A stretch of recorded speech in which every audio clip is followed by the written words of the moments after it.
Alungal mobile and Gulf Bazar Karulayi. Karulayi ഗ്രാമപഞ്ചായത്തിൻ്റെ അനാസ്ഥയ്ക്കും കെടുകാര്യസ്ഥതയ്ക്കും എതിരെ കരുളായി ഗ്രാമപഞ്ചായത്തിൻ്റെ പരിധിയിൽ എല്ലാ വാർഡുകളിലൂടെയും 2 കാൽനട പ്രചരണാദിയും അതിനുശേഷം കഴിഞ്ഞ ബുധനാഴ്ച വലിയൊരു ബഹുജന പ്രക്ഷോഭവുമാണ് പഞ്ചായത്ത് ഓഫീസിലേക്ക് നടന്നത്. ഞങ്ങളന്ന് ഉന്നയിച്ച രേഖകളുടെ അടിസ്ഥാനത്തിൽ ഉന്നയിച്ച കാര്യങ്ങൾക്ക് കൃത്യമായ മറുപടി അറിയാൻ UDF പഞ്ചായത്ത് ഭരണസമിതിക്ക് കഴിഞ്ഞിട്ടില്ല. അവരുന്നയിച്ചത് സുലേഖ രജിസ്റ്റർ ആ രേഖ വെച്ചിട്ട് തന്നെയാണ് ഞങ്ങളും സംസാരിക്കുന്നത്. പ്രസിഡന്റ് വൈസ് പ്രസിഡന്റ് വളരെ ലാഘവത്തോടെ പറഞ്ഞത് 1 കോടി രൂപ തരുമ്പോൾ 1,20,00,000 രൂപയുടെ പദ്ധതി ആവിഷ്കരിക്കും, അതിൽ നിന്നാണ് പൈസ 20 ലക്ഷത്തിൽ നിന്നാണ് പൈസ വരുന്നത്. അതല്ല, 1 കോടി രൂപ അനുവദിച്ചത്, അതായത് അലോട്ട്മെന്റ് 1 കോടി രൂപയാണെങ്കിൽ ആ 1 കോടി രൂപ യഥാസമയം ചെലവഴിക്കാത്തത് കൊണ്ടാണ് അതിൽ നിന്ന് പണം നഷ്ടപ്പെട്ടത്. അത് രേഖകളുടെ അടിസ്ഥാനത്തിൽ തന്നെ ഞങ്ങൾക്ക് പറയാൻ കഴിയും. അതുപോലെ തന്നെ ഒരു മെമ്പർ പറഞ്ഞത് 2.5 കോടി രൂപ ഗ്രാമീണ ബാങ്കിൽ ഉണ്ട് എന്നാണ്. അവർ സമ്മതിക്കുക ചെയ്തത്. പണം ബാങ്കിലിട്ടിട്ട് അതിൽ നിന്ന് പലിശ വാങ്ങാനല്ല പഞ്ചായത്തിന് ഉത്തരവാദിത്തം ഏൽപ്പിച്ച ജനങ്ങൾ. ജനാധിപത്യ രീതിയിൽ തെരഞ്ഞെടുക്കപ്പെട്ട ഭരണസമിതിക്ക് എന്താ ഉത്തരവാദിത്വം?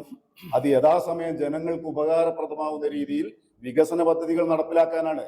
അത് നടപ്പിലാക്കാതെ അതിന്റെ പലിശ വാങ്ങാൻ അതൊരു പ്രൈവറ്റ് ലിമിറ്റഡ് കമ്പനിയല്ല. അത് പഞ്ചായത്ത് ഭരണസമിതി മനസ്സിലാക്കണം. ജനങ്ങൾക്കുള്ള ആവശ്യമായ പദ്ധതികൾ സമയബന്ധിതമായി പൂർത്തീകരിച്ച് പണം ചെലവഴിക്കാനാണ് അവരുടെ ഉത്തരവാദിത്വം. അത് യഥാസമയം ചെലവഴിക്കാത്തതാണ് ഞങ്ങൾ തുറന്നു കാണിച്ചത്. അത് സമ്മതിക്കുക കൂടിയാണ് അവർ ചെയ്തിട്ടുള്ളത്. പിന്നെ അഴിമതി ഉന്നയിച്ചില്ല എന്ന് പറഞ്ഞു. ഗ്രൗണ്ടിനെതിരെ 1 കോടി രൂപയാണ് പഞ്ചായത്ത് ഗ്രൗണ്ടിൽ ചെലവഴിച്ചത്. 1 കോടി രൂപ. ഏതൊരു കണ്ണ് കാണാത്തതിന് പോയാലും അവിടെ എന്താണ് 1 കോടി രൂപ ചെലവഴിച്ചത്?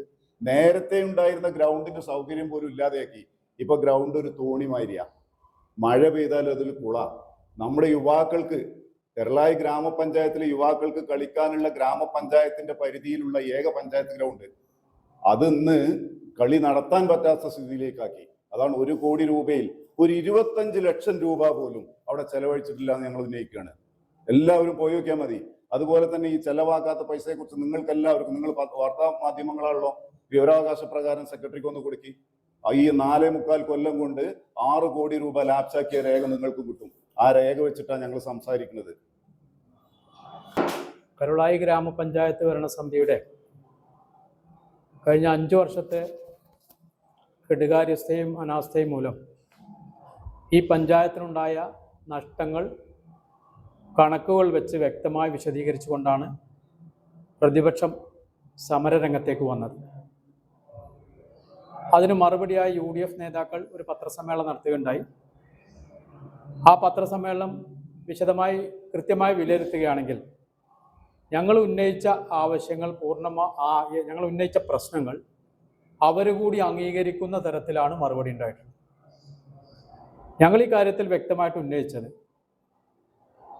തരാത്ത പൈസ ചെലവഴിച്ചില്ല എന്നുള്ളതല്ല, അല്ല, സർക്കാർ നൽകാത്ത പൈസ ചെലവഴിച്ചില്ല എന്നുള്ളതല്ല ഞങ്ങളുടെ ആരോപണം. ഞങ്ങൾ പറഞ്ഞിട്ടുള്ളത് സർക്കാർ അനുവദിച്ച് നൽകിയ പൈസ അത് കൃത്യസമയത്ത് ചെലവഴിക്കാത്തത് കൊണ്ട് ഫണ്ട് ലാപ്സായി. അത് ഇവിടുത്തെ വികസന പ്രവർത്തനങ്ങൾക്ക് വേണ്ടിയുള്ള പണമാണ് ലാപ്സാക്കിയത്. അത് പഞ്ചായത്ത് ഭരണസമിതിയുടെ അനാസ്ഥ കൊണ്ടാണ് എന്നാണ് ഞങ്ങൾ പറഞ്ഞത്. അതിനിപ്പോൾ മറുപടി പറഞ്ഞ സമയത്ത് പൊതുജനങ്ങൾക്ക് കൃത്യമായി പെട്ടെന്ന് മനസ്സിലാകാൻ കഴിയാത്ത ACRഉം അപ്രോപ്രിയേഷൻ കൺട്രോൾ രജിസ്റ്ററും സുലേഖ സോഫ്റ്റ്വെയറൊക്കെ പറഞ്ഞതുകൊണ്ട് പ്രത്യേകിച്ച് കാര്യമൊന്നുമില്ല.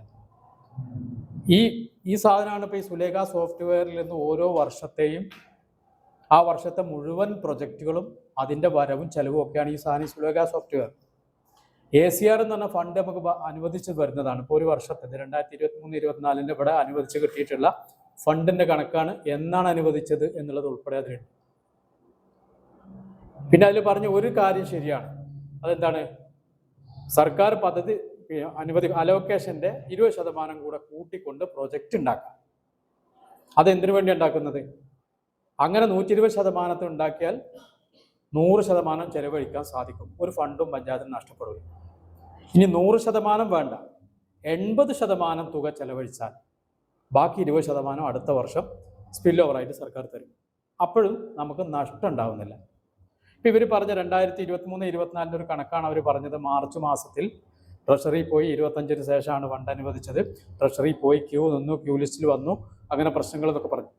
ആ വർഷത്തെ കണക്ക് വെച്ചുകൊണ്ട് തന്നെ നമുക്ക് പരിശോധിക്കാൻ വേണ്ടി സാധിക്കും, കിട്ടിയ പൈസ ചെലവഴിച്ചിട്ടുണ്ടോ എന്നുള്ളത് പരിശോധിക്കാൻ വേണ്ടി സാധിക്കും. അതിൽ ഏറ്റവും പ്രധാനപ്പെട്ട നമുക്ക് ഇപ്പോൾ പ്ലാൻ ഫണ്ടുകളെ സംബന്ധിച്ച് വരുമ്പോൾ പ്ലാൻ ഫണ്ട്, ജനറൽ, അതുപോലെ SCP, TSP ഇതൊക്കെ കൂടുതലും ചെലവഴിക്കപ്പെടുന്നത് മാൻഡേറ്ററി ആയിട്ട് നിർബന്ധമായും ചെലവഴിക്കേണ്ട സർക്കാർ ഉത്തരവ് പ്രകാരം കൊടുക്കേണ്ട കുറേ പ്രൊജക്റ്റുകളുണ്ട്. ഒക്കെ ഉൽപ്പാദന മേഖലയ്ക്ക്, കൃഷി ഉൾപ്പെടെ ഉൽപ്പാദന മേഖല 30%, പിന്നെ അതുപോലെ വിദ്യാഭ്യാസ മേഖലയ്ക്ക് ഇത്ര, പിന്നെ ലൈഫ് ഭവന പദ്ധതി ലോൺ തിരിച്ചടവ് ഇത്ര, അങ്ങനെയുള്ള നിർബന്ധമായിട്ടുള്ള കുറേ വകയിരുത്തലുകളുണ്ട്. ഈ ജനറൽ സെക്ടർ പിന്നെയുള്ള ഫണ്ട് മിക്കവാറും അതിനാണ് ഉപയോഗിക്കാൻ. പിന്നെ നാട്ടിലെ വികസന പ്രവർത്തനം, റോഡ് പ്രവൃത്തിയും പിന്നെ അതുപോലെ ഡ്രെയിനേജ് പ്രവൃത്തിക്കും ഒക്കെ ഉപയോഗിക്കുന്നത് മെയിൻ്റനൻസ് ഗ്രാൻറ്റും ധനകാര്യ കമ്മീഷൻ ഗ്രാൻറ്റുമാണ്. ഇപ്പോൾ ഈ 2023-24 മെയിൻ്റനൻസ് ഗ്രാൻറ്റ് കിട്ടിയത് ആദ്യ ഗഡു കിട്ടി 23-24 എന്ന് പറഞ്ഞാൽ 2023 ഏപ്രിൽ മുതൽ 2024 മാർച്ച് വരെ. അതിൽ ആദ്യ ഗഡു മെയിൻ്റനൻസ് ഗ്രാൻറ്റ് റോഡ് വിഭാഗത്തിൻ്റെ ആദ്യ ഗഡു 31/3/2023 തന്നെ കിട്ടിയിട്ടുണ്ട്. അതായത് തുടങ്ങുന്ന സാമ്പത്തിക വർഷം തുടങ്ങുന്ന തലേ ദിവസം 86 ലക്ഷമാണ് കിട്ടേണ്ടത്. അതിൽ 43 ലക്ഷം തുടങ്ങുന്നതിൻ്റെ ഒരു ദിവസം മുമ്പ് തന്നെ കൊടുത്തിട്ടുണ്ട് നമ്മൾ അക്കൗണ്ട് പഞ്ചായത്തിന്. അതിൻ്റെ ഉത്തരവ് ഇതിലുണ്ട്. മറ്റൊരു ഗഡു 2 ഗഡുവായിട്ടാണ് കൊടുക്കുന്നത്. 17/11/2023 എന്ന് പറഞ്ഞാൽ സാമ്പത്തിക വർഷത്തിൻ്റെ നടുക്ക് നവംബർ മാസത്തിൽ കൊടുത്തു. അങ്ങനെ 86 ലക്ഷം രൂപ ആ വർഷം തന്നെ മെയിൻ്റനൻസ് ഫണ്ട് റോഡ് ഇനത്തിൽ കിട്ടിയിട്ടുണ്ട്. ഇനി ഇവർ ആ കൊല്ലം ചെലവഴിച്ചാൽ ഇതിലുണ്ട് ആ വർഷം ചെലവഴിച്ച മെയിൻ്റനൻസ് ഫണ്ട് റോഡ് ഇനത്തിൽ 86 ലക്ഷം ഇവിടെ അനുവദിച്ച് കിട്ടിയപ്പോൾ ചെലവഴിച്ചത് 24,24,143 രൂപയാണ്. ഇതാണ് ഞങ്ങൾ പറയുന്നത്. അത് പിന്നെ ധനകാര്യ കമ്മീഷന്റെ കാര്യത്തിലും അങ്ങനെ തന്നെയാണ്. ധനകാര്യ കമ്മീഷന്റെ വീതം ആദ്യം 29/11/2023 31 ലക്ഷം കിട്ടി. പിന്നെ 27/1/2024 46,89,000 കിട്ടി. പിന്നെ 1/3/2024 31 ലക്ഷം കിട്ടി. അങ്ങനെ 1,09,41,000 രൂപ ആ സാമ്പത്തിക വർഷം അവസാനിക്കുന്നതിൻ്റെ മാസങ്ങൾക്ക് മുമ്പ് തന്നെ കിട്ടി. പക്ഷെ അതിൽ ചെലവഴിച്ചത് 66 ലക്ഷം രൂപയാണ് ആ വർഷം കിട്ടിയത്. അതിന് മുമ്പ് വർഷം കിട്ടിയ ധനകാര്യ കമ്മീഷന്റെ മുമ്പ് വർഷം കിട്ടിയതൊക്കെ അവിടെ ഉണ്ട്. ആ വർഷം കിട്ടിയാണെന്ന് പറഞ്ഞു. ആ വർഷം കിട്ടിയ പൈസ പോലും ചെലവഴിച്ചിട്ടില്ല എന്നുള്ള സ്ഥിതിയാണ്. നോൺ റോഡ് ഇനത്തിലും അങ്ങനെ തന്നെയാണ്. നോൺ റോഡിന്റെ 31/3/2023 23 ലക്ഷം കിട്ടി. നോൺ റോഡ് പറഞ്ഞാൽ നമ്മുടെ ആശുപത്രികൾ, സ്കൂളുകൾ ഇതൊക്കെ റിപ്പയർ ചെയ്യാനും മറ്റുള്ള പൈസയാണ്. അത് 17/11/2023 ആ സാമ്പത്തിക വർഷം 46 ലക്ഷം രൂപ കിട്ടി. പക്ഷെ ചെലവഴിച്ചത് ആ സാമ്പത്തിക വർഷം ചെലവഴിച്ചത് 22,89,000. അപ്പൊ കിട്ടിയ പണം ചെലവഴിച്ചില്ല എന്നുള്ളതാണ് ഞങ്ങൾ ഇതുമായിട്ട് ബന്ധപ്പെട്ടുകൊണ്ട് ഉന്നയിക്കുന്ന പ്രശ്നങ്ങൾ. അതേപോലെയാണ് ഇപ്പൊ നേരത്തെ ഇവിടെ പറഞ്ഞ ധനകാര്യ കമ്മീഷൻ ഗ്രാന്റ്. അത് അതിൽ പറഞ്ഞില്ല, അതൊക്കെ ഈ വർഷം കിട്ടിയ പൈസയാണ്. അത് ബാങ്കിലുണ്ട്, അതവിടെ ഈ വർഷം ഒരു പൈസയും കിട്ടിയിട്ടില്ല. 31/3/2025 അതായത് 24-25 സാമ്പത്തിക വർഷം അവസാനിക്കുന്ന 31/3/2025 ആ അക്കൗണ്ടിൽ ഗ്രാമീൺ ബാങ്ക് അക്കൗണ്ടിൽ 2,31,00,000 ചില്ലാനം രൂപ അവിടെ ഉണ്ട്.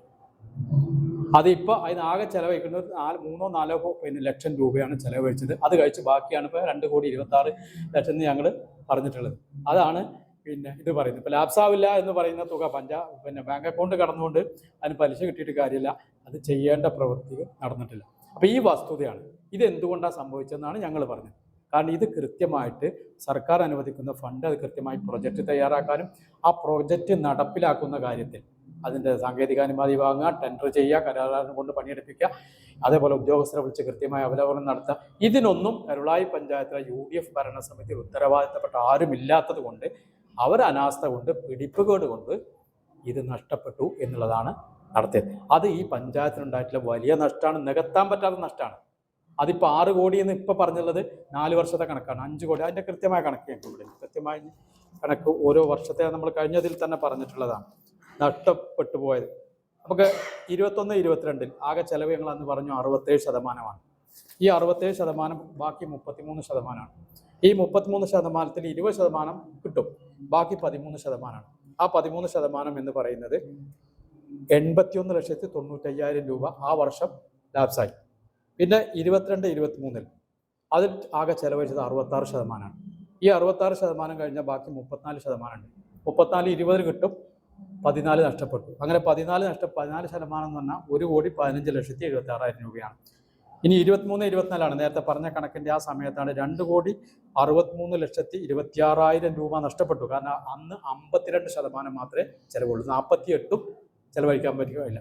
അതിൽ 20 കിട്ടുള്ളൂ. ബാക്കി 28% ഉണ്ട്. ആ 28 2,63,00,000. പിന്നെ ഇപ്പോൾ 24-25 1,17,00,000 ചില്ലാനം രൂപ നഷ്ടപ്പെടും. അന്നാകെ 69%. 31% അതിൽ 20 കഴിച്ച് ബാക്കി 11%, 1,17,00,000. അങ്ങനെയാണ് ഞങ്ങൾ പറഞ്ഞ 5,78,29,400 രൂപ എന്നുള്ളത് 4 വർഷത്തെ കണക്ക്. ഈ വർഷം ഇതിപ്പോൾ മാർച്ച് വരെ ഉണ്ടല്ലോ, ഈ വർഷത്തെ കണക്ക് എന്ന് പറയുന്നത് ഇപ്പം ആകെ 18% ചെലവഴിച്ചുള്ളൂ. 7,48,00,000 രൂപ ചെലവഴിക്കേണ്ടതുണ്ട്. അതിലിപ്പോൾ 18% ഇപ്പം ചെലവഴിച്ചിട്ടുള്ളൂ. ഇനി പഞ്ചായത്ത് തെരഞ്ഞെടുപ്പ് 3 മാസം പോയി, പിന്നെ ആകെ 3 മാസമാണുള്ളത്.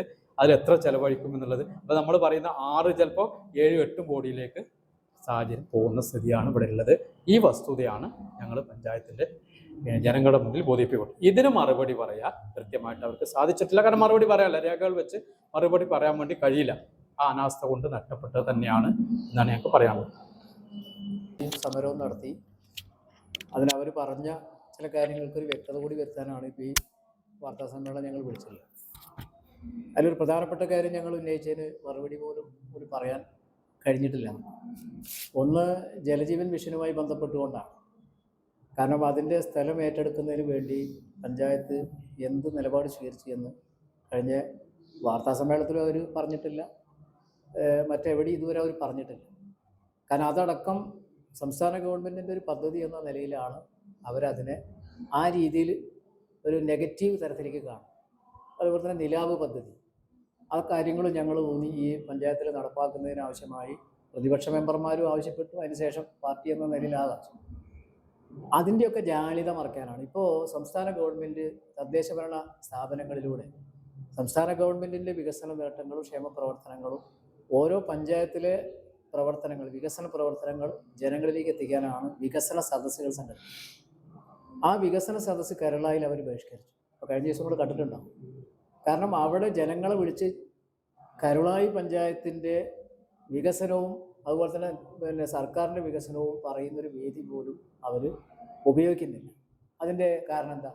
അവർക്ക് കൃത്യമായി കരുളായി പഞ്ചായത്തിൽ ഇടതുപക്ഷം, പ്രത്യേകിച്ച് പ്രതിപക്ഷ അംഗങ്ങളും CPIയും CPI അടക്കമുള്ള പ്രതിപക്ഷം ഉന്നയിച്ച കാര്യങ്ങൾക്ക് അവിടെ ജനങ്ങൾ മുമ്പിൽ മറുപടി പറയേണ്ടി വരും. കാരണം 6 കോടിയോളം രൂപ ലാപ്സാക്കിയ കാര്യങ്ങൾ അതെന്തുകൊണ്ട് എന്ന് അവർ മറുപടി പറയേണ്ടി വരും അവിടെ. കാരണം പൊതുസമൂഹത്തിൻ്റെ മുന്നിൽ. അപ്പോൾ ഇങ്ങനെ സംസ്ഥാന ഗവൺമെൻറ് നടപ്പാക്കുന്ന ഏത് പദ്ധതിയുമായി ഞങ്ങൾ സഹകരിക്കില്ല എന്നുള്ള നിലപാടിലേക്ക് UDFൻ്റെ ഭരണസമിതിയാണ് പോയിക്കൊണ്ടിരിക്കുന്നത്. പിന്നെ നേരത്തെ ഇവർ പറഞ്ഞതുപോലെ അഴിമതി എന്ന് പറയുന്നത് എല്ലാ കെടുകാര്യസ്ഥത അഴിമതിയിൽപ്പെട്ടതാണ്. ഒരു വർക്ക്, ആ വർക്ക് യഥാവിധി പൂർത്തിയാക്കി സമയബന്ധിതമായി അതിനൊരു കാലാവധി വരെ നിൽക്കപ്പോൾ നമുക്കറിയാം നമ്മുടെ ബൈപ്പാസ് റോഡ്, ആ ബൈപ്പാസ് റോഡ് ടാർ ചെയ്തിട്ട് എത്ര പെട്ടെന്നാണ് പൊളിഞ്ഞത്. ഇവിടെ അഴിമതിയും അതല്ലെങ്കിൽ കെടുകാര്യസ്ഥത എന്ന് പറയുന്നത് ഇത്തരം പ്രവൃത്തിയിലാണ്. സ്വാഭാവികമായിട്ടും അതിനാവശ്യമായ മെറ്റീരിയൽസ് അവിടെ ഉപയോഗപ്പെടുത്തിക്കണം എന്നുള്ളത് പരിശോധനയ്ക്ക് അല്ലെങ്കിൽ ഏജൻസികൾ പരിശോധനയ്ക്ക് വിധേയപ്പെടണം. പരാതിയൊക്കെ കൊടുക്കുമ്പോൾ സ്വാഭാവികമായിട്ട് അങ്ങനെ ഉണ്ടാകുമല്ലോ. അപ്പോൾ ഇത്തരം കാര്യങ്ങളാണ് ഞങ്ങൾ ഉന്നയിക്കുന്നത്. അതുപോലെ തന്നെ ഇപ്പോൾ അവർ നേരത്തെ കോവിഡിൻ്റെ കാലത്തൊക്കെ അവർ വലിയ തോതിൽ പ്രവർത്തനം നടത്തിയെന്നാണ് പറയുന്നത്. അന്ന് കേരളത്തെ ലോകമാകെ ശ്രദ്ധിച്ചതാണ് കോവിഡാനന്തര പ്രവർത്തനങ്ങൾ. അതിൻ്റെ പിന്നെ ജനകീയ അടുക്കളയൊക്കെ CPIയും നേതൃത്വം കൊടുത്തുകൊണ്ടാണ് ജനകീയ അടുക്കള ഉണ്ടാക്കിയിട്ടുള്ളത്. കാരണം ഈ കേരളത്തിലെ ഇടതുപക്ഷം ഭരിക്കുന്ന ഗവൺമെൻറ്റിന് പിന്തുണ നൽകിക്കൊണ്ട് പാർട്ടി അടക്കം ഇടതുപക്ഷം അടക്കം ചെയ്ത പ്രവർത്തനങ്ങളുണ്ട്. അതിൽ ഒരു പഞ്ചായത്ത് ഭരണസമിതി അതിൽ പങ്കെടുക്കുക എന്നുള്ള കർത്തവ്യം മാത്രമേ അവർ ചെയ്തിട്ടുള്ളൂ. അവിടെയും ചില ആലോചന ഉണ്ടായിട്ടുണ്ട്.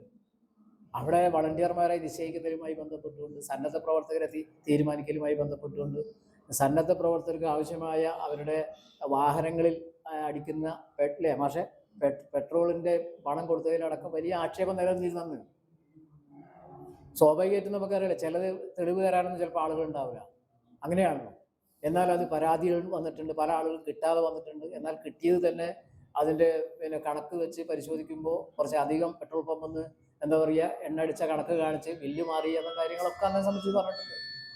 അപ്പോൾ ഇത്തരം കാര്യങ്ങൾ ഇപ്പോൾ അവർ അഴിമതി ഞങ്ങൾ ഉന്നയിച്ചില്ല എന്നുള്ളൊരു കാരണം മാത്രമാണ് അവർ പറയുന്നത്. അഴിമതി, ഇതൊക്കെ അഴിമതിയിൽപ്പെട്ട തന്നെയാണ്. ഇപ്പോൾ അവിടെ പറഞ്ഞല്ലോ, ജില്ലാ പഞ്ചായത്ത് 1 കോടിയുടെ വർക്ക് ആണ് നമ്മുടെ ഗ്രൗണ്ടുമായി ബന്ധപ്പെട്ട്. ഇവിടെ LC സെക്രട്ടറി പറഞ്ഞല്ലോ. അത് മാത്രമല്ല, അതിൻ്റെ തൊട്ടടുത്ത് പോകുന്നൊരു റോഡുണ്ട്. നമുക്കറിയാം കേരളയിലെ 100 കണക്കിന് പാലിയേറ്റീവ് രോഗികളുടെ പാലിയേറ്റീവ് ഓഫീസറിൻ്റെ തൊട്ടടുത്താണ്. മഴ പെയ്താൽ നിങ്ങൾക്കറിയാം, മഴ പെയ്യുന്ന ആ വെള്ളം മുഴുവൻ ആ റോട്ടിലാണ്. ഇവിടെ നേരത്തെ ഞങ്ങൾ പറഞ്ഞു 2,26,00,000 ഇവിടെ ബാങ്ക് കിടക്കുക. ആ റോഡിനെങ്കിലും ഒരു ഡ്രൈനേജ് നിർമ്മിച്ച്, നമുക്കറിയാം ഡ്രൈനേജ് പല രീതിയിൽ നിർമ്മിക്കാം. വീതി കുറഞ്ഞ റോട്ടിലൊക്കെ ശാസ്ത്രീയമായ രീതിയിൽ ഡ്രൈനേജ് നിർമ്മിക്കാം. അതിനൊക്കെ ഇഷ്ടം പോലെ പണം അവിടെ ഉണ്ട്. അപ്പോൾ പറഞ്ഞതെന്താ വെച്ചാൽ അത്തരം പ്രവൃത്തികൾക്കൊന്നും ഇവർക്ക് താല്പര്യമില്ല. അതിൻ്റെ കാരണം കൂടി ഞങ്ങൾ നേരത്തെ സമരത്തിൽ ഇനിയും ഇത്തരത്തിലുള്ള സമരങ്ങളും അതുപോലെ തന്നെ പിന്നെ മുന്നണി എന്ന നിലയിൽ ഇടതുപക്ഷം അടക്കം യോജിച്ചുകൊണ്ടുള്ള പ്രവർത്തനങ്ങളൊക്കെ ഞങ്ങൾ പ്ലാൻ ചെയ്തിട്ടുണ്ട്. ഇത്തരം കാര്യങ്ങൾ വ്യക്തമായ ഒരു മറുപടി പറയാൻ അവർക്ക് കഴിഞ്ഞിട്ടില്ല എന്നുള്ളതാണ് ഞങ്ങൾ ഇതിലൂടെ ഒന്നുകൂടി ഉന്നയിക്കുന്നത്. വളരെ കൃത്യമായ കണക്കും കാര്യങ്ങളും വെച്ചിട്ടാണ് ഇത്. നേരത്തെ ഇവിടെ പറഞ്ഞതുപോലെ ഏതൊരാൾക്കും പഞ്ചായത്തിൽ പോയ വിവരാവകാശം വെച്ച് വാങ്ങാവുന്ന രേഖകളാണ്. കൂട്ടിച്ചേർത്ത് പറയാനുള്ള ഒറ്റ കാര്യമുള്ളൂ. ഈ ഇവിടെ സംസാരിച്ച പോലെ തന്നെ ജനകീയ വിഷയങ്ങളെ അഡ്രസ്സ് ചെയ്യാനായിട്ട് അവർ തയ്യാറായില്ല എന്നുള്ളൊരു പരാതി തന്നെയാണ് വീണ്ടും ആവർത്തിക്കാനുള്ളത്. ഇപ്പൊ നമ്മൾ ഉന്നയിച്ച ഏറ്റവും വലിയൊരു വിഷയമാണ് നമ്മുടെ ഈ പഞ്ചായത്തിലെ ഈ വന്യമൃഗ ശല്യവുമായി ബന്ധപ്പെട്ട് ഈ പഞ്ചായത്ത് എന്ത് നിലപാട് സ്വീകരിച്ചു എന്ന് നമ്മൾ ആവർത്തിച്ച് ചോദിച്ചു യോഗത്തിൽ. പക്ഷെ അവർ ഈ മറുപടിയൊക്കെ പറയുമ്പോൾ ഒരു കണക്കും ഒരു പേപ്പറുമായിട്ട് വന്നിരുന്നിട്ട് ഞങ്ങൾ സുരേഖയിൽ നിന്ന് എടുത്താണ്, അവിടെ ഉണ്ട് ഇവിടെ ഉണ്ട് എന്ന് പറഞ്ഞു പോയതല്ലാതെ, ജനങ്ങളെ തെറ്റിദ്ധരിപ്പിക്കുന്ന കുറച്ച് കണക്ക് അവർ വെച്ചെന്നല്ലാതെ വസ്തുനിഷ്ഠമായിട്ട് ഒന്നും പറയാൻ കഴിഞ്ഞിട്ടില്ല. അപ്പൊ നമുക്ക് പറയാനുള്ള ഇത്രയേ ഉള്ളൂ. UDFന്റെ ഭരണസമിതി 5 വർഷവും പരാജയമായിരുന്നു എന്നും കേരളയിലെ ജനങ്ങളെ വഞ്ചിക്കുകയായിരുന്നു എന്നും ഞങ്ങൾ പറഞ്ഞിട്ടുള്ള വിഷയങ്ങളെല്ലാം അവർ സമ്മതിച്ചുകൊണ്ടാണ് പത്രസമ്മേളനം നടത്തിയിട്ടുള്ളത്. അവർക്ക് ആകെ ഇങ്ങനെ ഒരു കണക്ക്, ഇനി ഞാൻ പറയുന്നു, അവർക്ക് ഇനി ഇങ്ങനെ ഒരു കണക്കുമായിട്ട് വരാൻ കഴിയില്ല. കാരണം ഇപ്പോൾ വളരെ വസ്തുനിഷ്ഠമായ ചില കാര്യങ്ങൾ നമ്മൾ പറഞ്ഞു. അടുത്ത സ്റ്റെപ്പ് ഞങ്ങൾക്ക് ചെയ്യാനുള്ളത് ഇത് ജനങ്ങളെ ബോധ്യപ്പെടുത്തിക്കൊണ്ട് അത് അച്ചടിച്ചു കൊടുക്കാൻ വരെ നമ്മൾ തയ്യാറാണ്. നമുക്കതിന് കഴിയും. അവരെന്ത് മറുപടിയാണ് പിന്നെ പറയുന്നത്? അപ്പൊ ഇവർക്കൊന്നും ഈ പറഞ്ഞ വിഷയങ്ങളെ അഡ്രസ്സ് ചെയ്യാനോ അല്ലെങ്കിൽ ഞങ്ങൾ ഇങ്ങനെ ചെയ്തിട്ടുണ്ടെന്ന് ഏതെങ്കിലും ചൂണ്ടിക്കാണിച്ച് പറയാനോ ഒന്നും കഴിഞ്ഞിട്ടില്ല എന്നുള്ളതാണ് ഞങ്ങൾ ഇന്ന് ആക്ഷേപിക്കുന്നത്.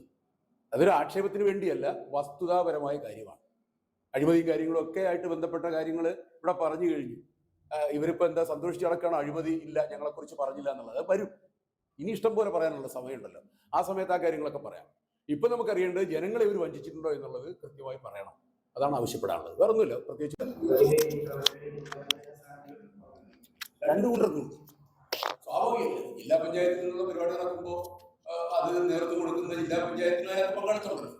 കണ്ടുകൊടുക്കുന്നത് അത് നേരിട്ടാണോ എന്നുള്ളത് അതൊക്കെ UDF സംവിധാനത്തിന്റെ ഭാഗമാണ്. UDF ആണല്ലോ ജില്ലാ പഞ്ചായത്തും ഭരിക്കുന്നത്.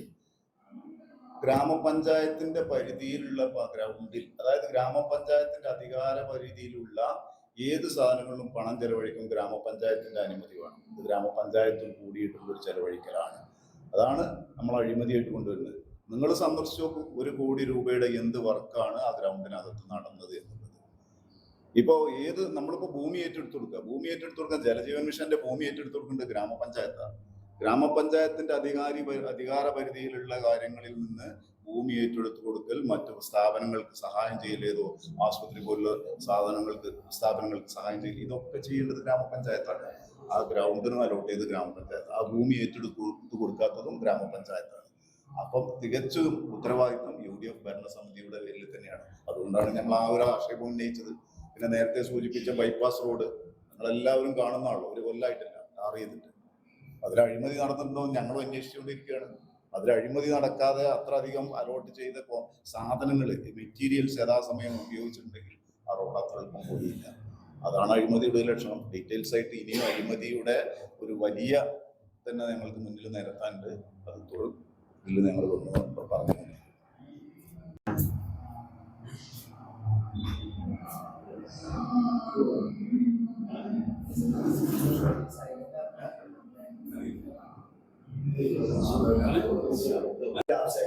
അതെ, കഴിഞ്ഞ 4 സാമ്പത്തിക വർഷങ്ങളിലാണ് ഈ കഴിഞ്ഞ ബജറ്റുകളിലൊക്കെ 4 ബജറ്റ് കഴിഞ്ഞു.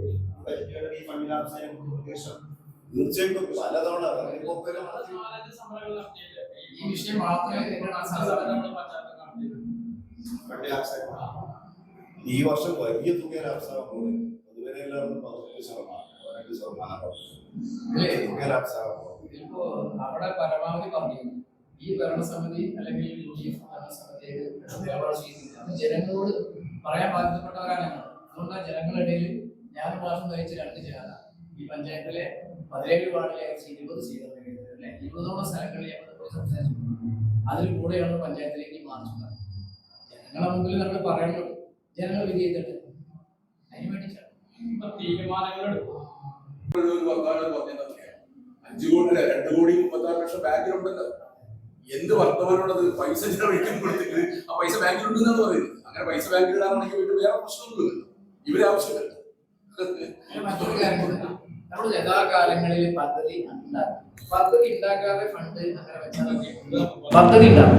നമ്മുടെ സ്ഥിതിയൊക്കെ പറഞ്ഞ പോലെ ആ നടപ്പാക്കാൻ കഴിയാതെ ലാഭം അവിടെയാണ് പ്രശ്നം. അത് നടപ്പാക്കേണ്ട സമയം അതാത് വർഷങ്ങളിലെ അവസാനം മാർച്ച് 31 വരെയാണ്. ആ മാർച്ച് 31 ഇവിടെ നേരത്തെ പറഞ്ഞ പോലെ 52% വിനിയോഗിക്കുന്നത്. പിന്നെ ബാക്കി വരുന്ന പൈസയിൽ ഇത് കുറവ് വരികയാണ്. അടുത്ത വർഷത്തെ വരുമ്പോൾ പിന്നെ ഈ മുൻ വർഷത്തെ ലാഭസായ ഫണ്ടിന് പദ്ധതി ഉണ്ടാക്കാൻ കഴിയില്ലല്ലോ. ഇതാണ് പ്രശ്നം.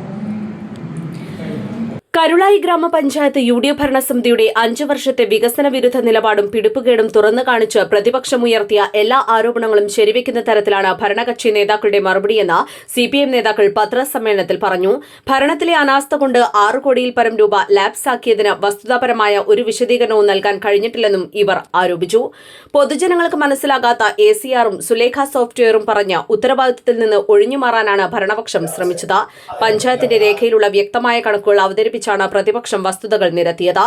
സർക്കാർ ഫണ്ട് നൽകിയില്ല എന്നത് തികച്ചും വസ്തുതാവിരുദ്ധമാണ്.